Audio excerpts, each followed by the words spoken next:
ಬಂದಿದ್ದಾಳೆ. ಅವಳು ಬಂದ ಕೂಡಲೇ ಯಮುನಾ ತೀರ ಯಶೋಧ ನಿದ್ದೆಗಣ್ಣಲ್ಲಿದ್ದಾಗ ತುಂಬ ಸಬ್ಬಳಂತೆ ಒಂದು ಏನಮ್ಮ ಮಗು ಹೊಡೆದಿಯಂತೆ, ಚೆನ್ನಾಗಿದ್ಯಾ, ಮಗು ಚೆನ್ನಾಗಿದ್ಯಾ, ನೀ ಚೆನ್ನಾಗಿದ್ಯಾ ಅಂತೆಲ್ಲ ಮಾತಾಡಿಸಿದ್ದಾಳೆ.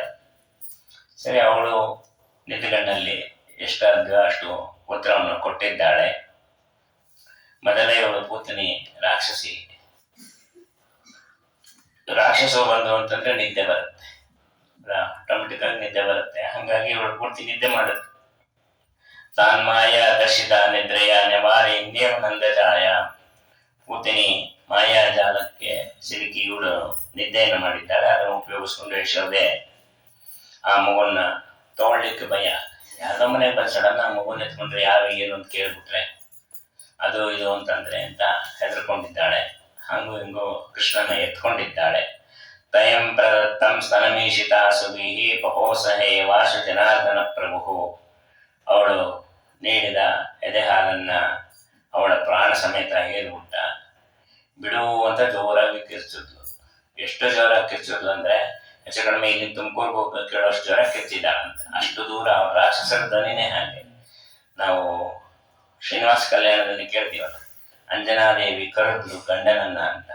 ಅವಳಿದ್ದಿದ್ದು ಎಲ್ಲಿ? ಸ್ವಾಮಿ ಪುಷ್ಕರಣಿಲಿ. ಗಂಡ ಇದ್ದಿದ್ದು ಆಕಾಶ ಗಂಗೆಯಲ್ಲಿ. ಅಲ್ಲಿ ಕೇಳಿಸ್ತಿತ್ತಂತೆ ಅವಳು ಕರೆದ್ರೆ. ಆಗಿನ ಕೂಗದು, ಈಗಿನ ಕೂಗು ನಾವು ಪಕ್ಕದ ಮನೆಯವ್ರಿಗೆ ಕೇಳಿಸಿರಲ್ಲ. ಹೌದಾ, ನಿಮ್ಮ ಮನೇಲಿ ಏನೋ ಗಲಾಟೆ ಆಯ್ತಾ ಅಂತ ಕೇಳ್ತಾರೆ ಅಷ್ಟೇ.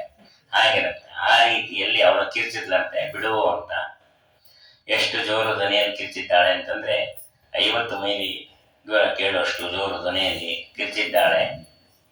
ಆ ಶಬ್ದಕ್ಕೆ ಎಲ್ಲೇನಿದ್ರು ಎಲ್ಲ ಅಲ್ಲಲ್ಲೇ ಬಿದ್ದೋದಂತೆ ಕೆಲವರೆಲ್ಲ. ಆ ಭಯ ಆಗಿದೆ. ಕೊನೆಗೆ ಚೀರಿ ಚೀರಿ ಸತ್ತೋದ್ಲು. ಕೃಷ್ಣ ಅಂದ, ಪಾಪಿ ನೀನು ನನಗೇನು ಕೊಡ್ತೀಯೋ ಅದನ್ನು ನಾನು ಅಕ್ಷಯ ಮಾಡಿ ಕೊಡ್ತೀನಿ. ನೀ ವಿಷ ಕೊಟ್ಟು ನಾನು ನಿನಗೆ ಅದೇ ವಿಷವನ್ನೇ ಅಕ್ಷಯ ಮಾಡಿದೆ, ಹಾಗಾಗಿ ನೀನು ಮೃತಳಾಗಿದೆಯಾ ಅಂತಂದ. ಇದೊಂದು ನಮಗೆ ದೇವರು ತಿಳಿಸಿದ ಪಾಠ.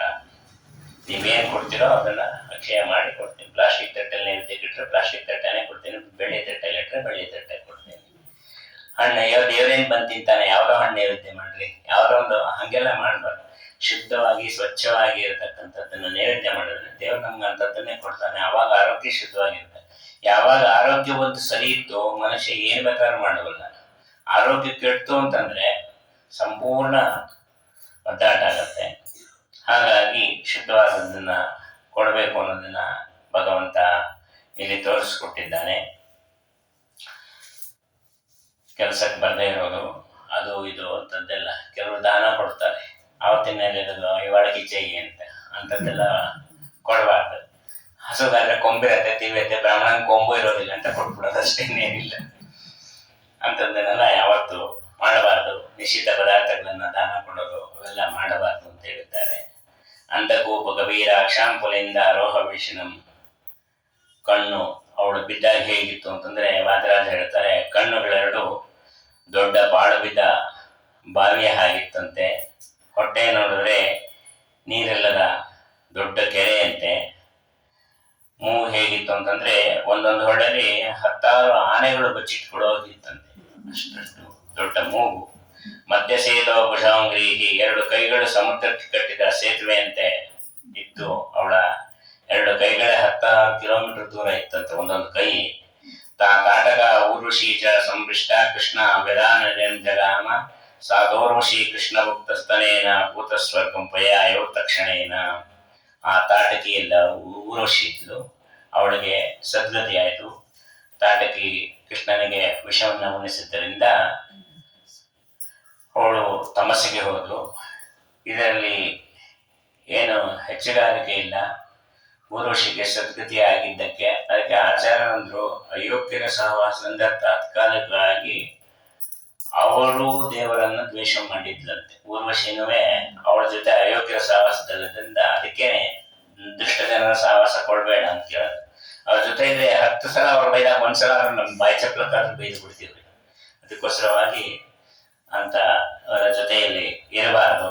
ಅಯೋಗ್ಯರ ಸಹ ತಾತ್ಕಾಲಿಕವಾಗಿ ಅವರ ದ್ವೇಷ ಮಾಡಿದ್ರು. ಶಿಶುಪಾಲನಲ್ಲಿದ್ದಂತಹ ಜಯನಿಗೆ ಒಳ್ಳೆಯದಾಯಿತು.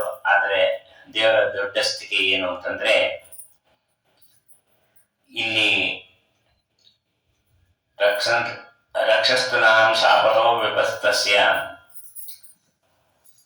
ಒಳ್ಳೆಯವರನ್ನ ಮಾತ್ರ ಭಗವಂತ ಉದ್ಧಾರವನ್ನು ಮಾಡ್ತಾನೆ, ಕೆಟ್ಟವರನ್ನ ಅವರ ಸಹವಾಸ ದೋಷದಿಂದ ಒಳ್ಳೆಯವರ ಕೈಯಲ್ಲಿ ಕೆಟ್ಟದ್ದು ಮಾಡಿಸಿದ್ದಕ್ಕೂ ಕೆಟ್ಟವರಿಗೆ ಫಲವನ್ನು ಕೊಡ್ತಾನೆ. ಹಾಗಾಗಿ ಆ ಊರ್ವಶಿಗೆ ಶಿಕ್ಷೆಯನ್ನ ಕೊಡ್ಲಿಲ್ಲ. ಅವಳು ದೇವರನ್ನು ದ್ವೇಷ ಮಾಡಿದ್ದಕ್ಕೆ ಶಿಕ್ಷೆಯನ್ನ ಪೂತನಿಗೆ ನೀನು ಮಾಡಿಸಿದ್ರಿಂದ ನಿನಗೆ ಅಂತ ಹೇಳಿ ಈ ರೀತಿಯಲ್ಲಿ ಕೊಟ್ಟಿದ್ದಾನೆ. ಅನಂತರದಲ್ಲಿ ಅಲ್ಲಿ ಊರ್ವಶಿಗೆ ಒಂದು ಶಾಪವೂ ಇತ್ತು.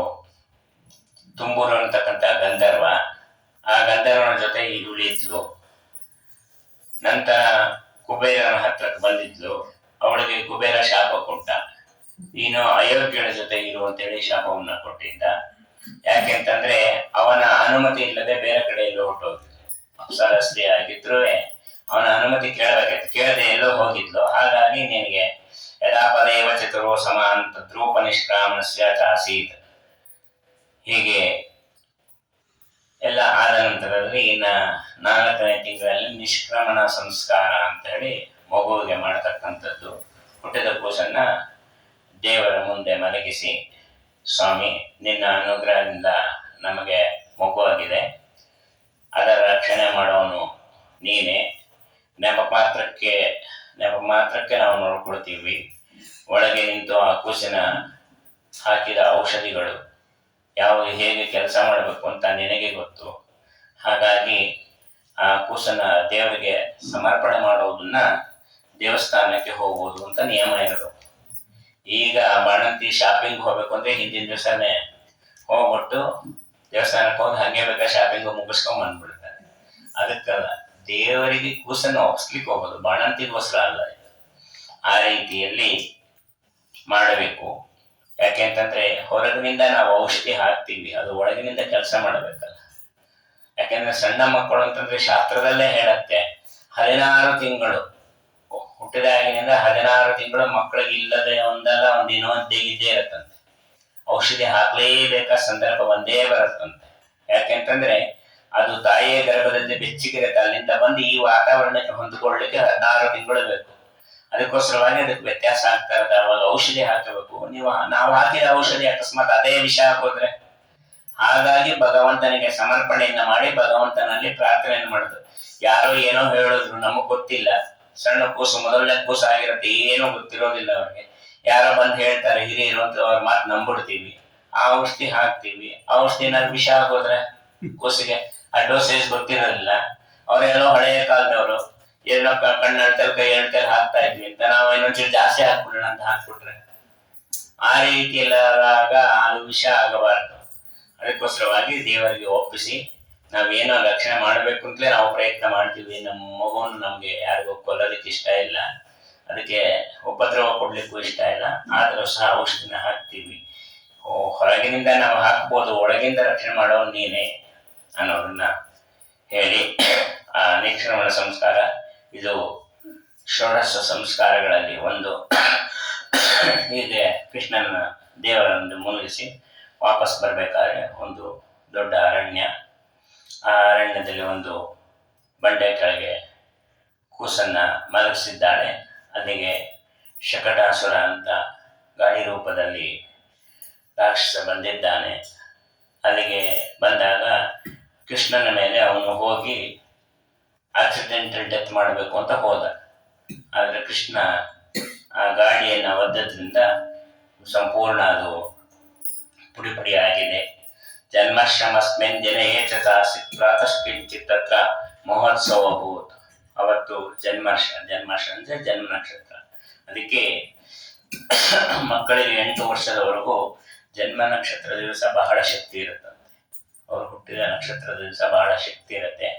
ಅವತ್ತಿನ ದಿವಸ ಅವರಿಗೆ ಏನಾದ್ರೂ ಹೊಸ ವಿದ್ಯೆ ಹೇಳ್ಕೊಡೋದಾದ್ರೆ ಅಥವಾ ಹೊಸದೇನಾದ್ರೂ ಹೇಳ್ಕೊಡ್ಬೇಕು ಅಂತಂದ್ರೆ ಅಥವಾ ಔಷಧಿಗಳು ಹಾಕಬೇಕು ಅಂದ್ರೆ ಅವರ ಜನ್ಮ ನಕ್ಷತ್ರದ ದಿವಸ ಹಾಕಿದ್ರೆ ಅದು ತುಂಬಾ ಆರೋಗ್ಯಕರವನ್ನು ಮಾಡತ್ತೆ ಅಂತ ಹೇಳ್ತಾರೆ.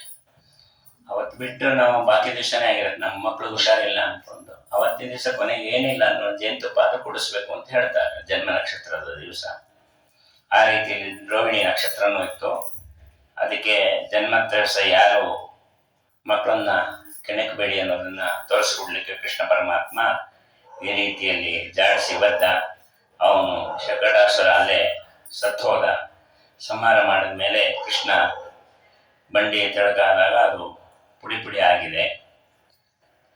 ಎಲ್ಲರಿಗೂ ಆಶ್ಚರ್ಯ, ಯಾರು ಇದನ್ನು ಒದ್ದಿದ್ದು?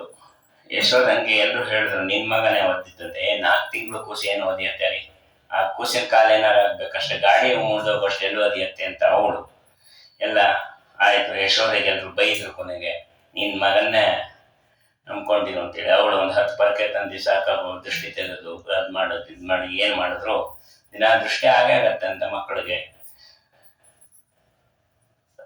ದೇವರಿಗೆ ದಿನ ಎರಿಯೋದು, ಅಲಂಕಾರ ಮಾಡೋದು, ತುಂಬಾ ಪುಣ್ಯ ಮಾಡಿದ್ಲು ಅಂತ ಹೇಳ್ತಾರೆ. ಕೃಷ್ಣ ಯಾವ ರೀತಿಯಲ್ಲಿ ಬಾಲ್ಯಲೀಲೆಗಳನ್ನು ತೋರ್ದ, ಯಾವ ರೀತಿಯಲ್ಲಿ ತನ್ನ ಆಟ ಪಾಠಗಳಿಂದ ಜಗತ್ತಿಗೆ ಪಾಠವನ್ನು ಕಲಿಸಿದ್ದಾನೆ ಅನ್ನತಕ್ಕಂಥದ್ದನ್ನ ನಾಳಿನ ದಿವಸ